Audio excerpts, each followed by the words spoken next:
Okay, merong nag-message sa akin, sabi niya, anong maa-advise mo sa mga tao na nawawalan na ng gana mag-trade? And itong isa, sabi niya, nawawalan na po ako ng confidence sa pagtitrade kasi puro na lang talo. Actually, madami na nagme-message sa akin about this. Nagpapa-advise sila. Disclaimer lang, I'm not a professional or expert in this subject.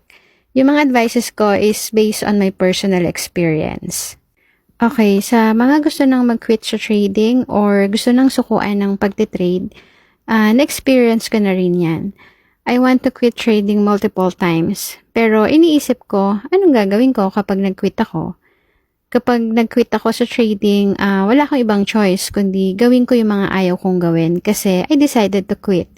Babalik ako sa dati. Magiging corporate slave ulit ako. Papasok ako 9 to 5. If nasa bahay ako, anong gagawin ko? Nga. Magi-games, manonood ng movie. Yun na lang ba talaga ako? Ganun na lang ba talaga yung buhay ko? So, if you feel like quitting, ask yourself, bakit ba kayo nagka-interest sa pagtitrade in the first place? Bakit nyo gustong matuto mag-trade? Financial freedom? You want to have luxurious life? Whatever your reason kung bakit kayo nag-start ng trading, gawin yung inspiration yon bago nyo sabihin na gusto nyo mag-quit. Okay, normally, yung mga gustong mag-quit sa trading, sila yung nakaka-experience ng series of losses.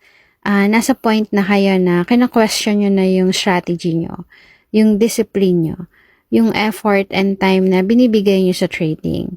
You want to give up kasi parang wala naman nangyayari. Lagi pa rin kayong talo. So, it's all about losses. You want to quit because of losses. So, the best thing to do is cut your losses. Kasi yan naman talaga ang reason kaya gusto natin mag-quit, 'di ba? Kaya lagi ko sinasabi na one loss, then get out of the market. Bakit nga ba? Kasi most of the time, yung second loss mo, dyan na nag-i-start yung doubt. Diyan na nagkakaroon ng mixed emotions. And because of that emotions, naapektuhan na yung trading decisions mo. Nagtitrade ka na based on emotions.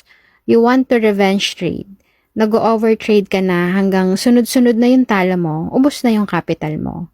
So, if wala kang discipline sa pagtitrade, ulit-ulitin mo lang din yung mistakes mo. Then, you'll keep seeing the same outcome, a series of losses. Then that will make you wonder if trading is worth it. So, the best advice ko is to cut your losses.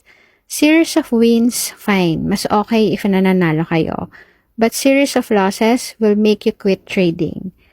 However, sa mga losses nyo, dyan kayo matututo. And one day, kapag successful na kayo, it's because of your losses.